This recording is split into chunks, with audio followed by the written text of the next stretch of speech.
know you're somewhere,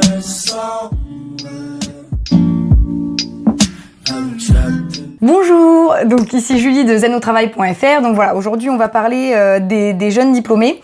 Et on va parler des jeunes diplômés qui se sentent un petit peu perdus dans leur carrière. Alors deux types de problématiques me sont souvent posées. Soit des jeunes qui ont commencé un métier et qui n'aiment pas du tout ce qu'ils font, donc qui pensaient prendre du plaisir et qui pour l'instant s'y retrouvent pas au bout d'un an ou 2 ans. Soit des jeunes qui ne savent pas du tout vers quoi se diriger puisque ils ont par exemple un diplôme dans le commerce, mais après dans le commerce ça reste très vaste et on peut occuper tout un tas de postes. Donc je suis là un petit peu pour répondre à ces demandes parce que comme vous l'entendez, effectivement le bilan de compétences, on dit toujours oui, il faut en général avoir 10, 15 ans, 20 ans d'expérience voire plus. C'est vrai, mais je suis là pour vous dire qu'on peut faire vraiment un bilan de compétences à tout âge. Donc ça peut être 25 ans, ça peut être 30 ans, ça peut être 35 ans, n'hésitez pas. Voilà, si vous êtes démunis, passez au-delà de ces stéréotypes ou de ces choses qu'on dit sur le bilan de compétences, de ces croyances sur le bilan de compétences, parce que moi j'ai aidé beaucoup de jeunes, on a travaillé avec beaucoup de jeunes sur des super projets, que ce soit 25, 30 ans, 35 ans, et voilà, c'est juste que je vais vous expliquer ici pourquoi ça peut être pertinent et comment ça va se dérouler. En fait, le bilan va être différent. Forcément, vous vous doutez bien que quelqu'un qui a 15, 20 ans d'expérience, on va vraiment se reposer sur ses compétences, sur ce qu'il a aimé faire, sur ce qu'il a moins aimé faire, sur ce qu'il aurait aimé faire qu'il n'a pas pu faire. Donc voilà, on va se baser sur tous ces types de choses.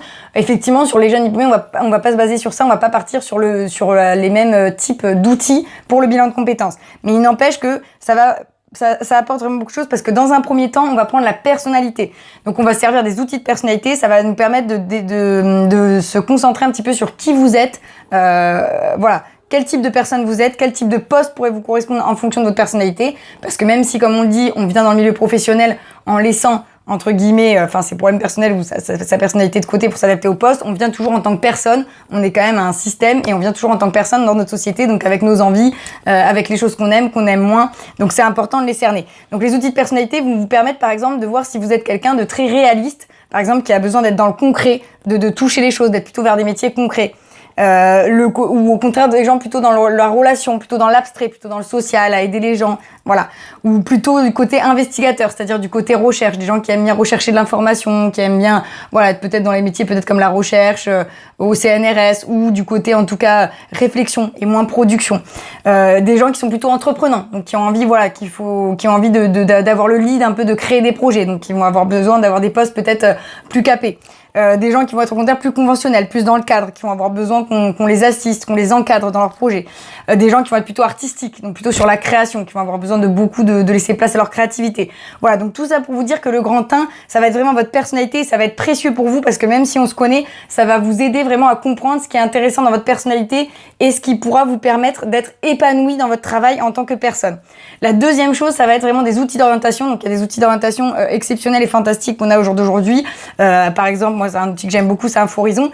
Ça va vous permettre à travers des questions assez simples là d'approfondir et de vous permettre d'aller sur des pistes. Parce que quand effectivement vous pouvez chercher par vous-même, mais c'est un peu compliqué quand on ne sait pas du tout ce qu'on veut faire. C'est bien quand même d'avoir des aides et des pistes et des endroits vers quoi se tourner.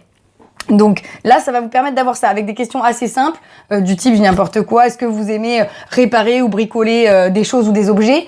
Ça va être de pas du tout d'accord à tout à fait d'accord. Donc c'est des questions assez simples. Ça va vous permettre petit à petit, vous allez voir, de vous situer sur des métiers et de vous donner des types de métiers. Est-ce que vous aimez par exemple les chiffres? Est-ce que vous aimez faire la comptabilité? Souvent faire vos comptes en fin de mois, etc. De pas du tout d'accord à tout à fait d'accord. Donc c'est des petites questions que vous allez voir assez simples mais qui vont permettre de vraiment de cerner vos envies et de vous faire aboutir sur des pistes et sur des métiers. Donc voilà, c'était vraiment cette vidéo, je voulais la faire parce que ça fait un moment que j'ai des questions sur les jeunes diplômés. Donc n'hésitez pas, oui, vous pouvez faire un bilan de compétences, c'est très utile. N'hésitez pas même à m'écrire si vous voulez des conseils, etc. Il n'y a pas de problème, je suis là. Et puis de toute façon, je vais mettre en ligne bientôt mon e-book aussi que vous pourrez télécharger gratuitement.